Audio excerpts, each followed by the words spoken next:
मित्रांनो, महाराष्ट्रात बाहेरच्या राज्यांतील अनेक व्यावसायिक मराठी नावांनी मिसळ, वडापाव आणि नाश्ता सेंटर चालवत आहेत.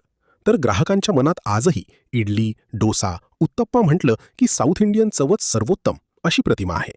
हीच ग्राहक मानसिकता ओळखून लातूरमधील अवघ्या 22 वर्षीय तरुणाने साऊथ इंडियन नावाने व्यवसाय सुरू केला आणि वेगळी ओळख निर्माण केली. त्याची ही भन्नाट बिझनेस स्टोरी आजच्या व्हिडिओमध्ये जाणून घेऊ. मित्रांनो नमस्कार. मी सध्या आहे लातूर शहरामध्ये. लातूरमधील हा बार्शी रोड आहे. तर मराठी तरुण मुलांनी अण्णा इडली सेंटर सुरू केलं आहे. आपण बघतो की बाहेर बरेच ठिकाणी बाहेरचे लोक येतात आणि नाश्ता सेंटर किंवा इतर काही व्यवसाय सुरू करतात, परंतु आपली मराठी मुलंसुद्धा आता व्यवसायाकडे वळत आहेत. तर हा तरुण मुलगा आहे मित्रांनो, बघा सध्या 22 वर्षाचं त्याचं वय आहे.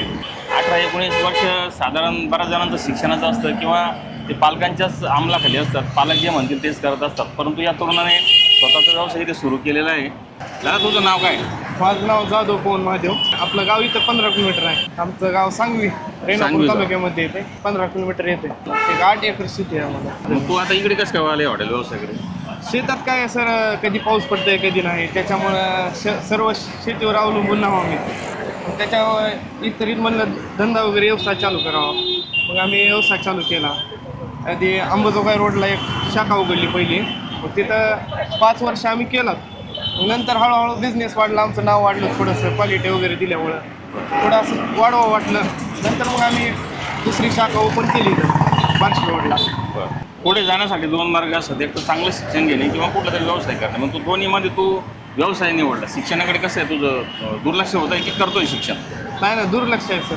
दुर्लक्ष होत आहे शिक्षणाकडे. बिझनेसमध्ये आपलं शिक्षणाकडे कधी आपल्याला जमलंच नाही, त्याच्यामुळे आपण बिझनेसमध्ये उतरलो.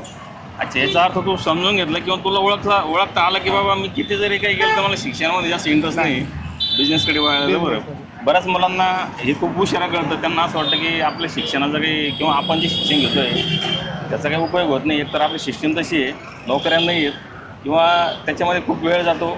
त्यापेक्षा मित्रांनो त्याने व्यवसाय निवडलेला आहे. मग आता तुला वाटत नाही की आपला हा बिझनेस कंटिन्यू चालेल का? कसं असतं, शिक्षण घेतल्यानंतर नोकरी लागली तर नोकरी कायमची असते.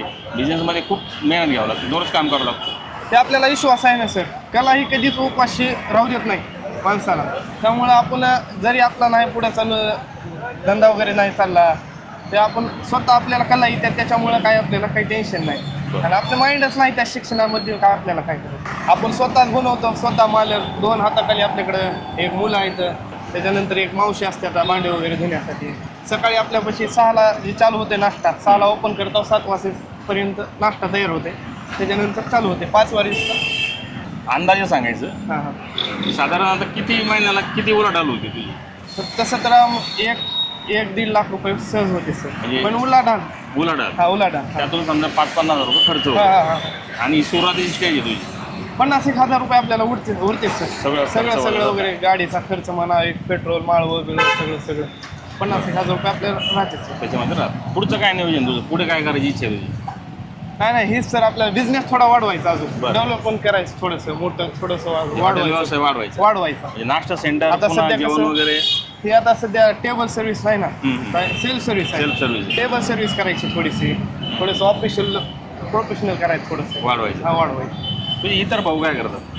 माझा मोठा भाऊ अंबाजोगाई रोडला असतो, तिथे काय करतो? ते आपलं इडली सेंटर होतं. सेम तो पण हां. बरं. आणि चुलत भाऊ असतो, त्यांना पण तिथं अंबाजोगाई आपलं बार्शी रोडला तुळजा हॉटेलच्या एकदम शेजारी आहे, तिथं त्यांना टाकून दिलेलं आहे. बरं. आता तू मराठी मुलगा आहे, आपण सुद्धा मराठी बोलतोय. आता हॉटेलवर आहे अण्णा इडली सेंटर, बरोबर.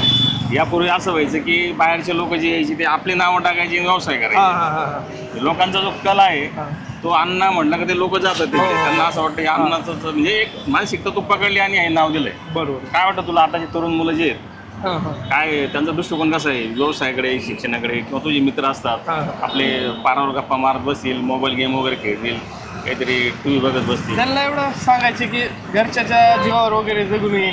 त्यानंतर आपण काहीतरी करून दाखवावं, आपल्या आईवडिलाचं नाव रोशन करावं, थोडं आईवडिलांना आपण वाटावं आपला मुलगा चांगला व्हायला आहे, कष्ट करायला आहे. बरं. तर आईवडिलांना काय वाटतं तुझ्याकडे बघू? म्हणजे त्यांना असं वाटत असेल ना शिक्षण करावं, हा व्यवसाय का केला? त्यांचं काय मनामध्ये? त्यांना वाटत होतं शिकावं, म्हणजे मोठा भाऊ शिकला नाही त्यानंतर मी तर शिकावं, पण माझं पण डोसकं लागलं नाही. बरं. त्यानंतर म्हणलं आपण पण जॉब ह्याच्यामध्ये आपलं इंटरेस्ट घ्यावा, बिझनेसमध्ये वाढवावं. वाढवला, वडिलाला चांगलं वाटलं, आई वडिलाला चांगलं वाटायलं.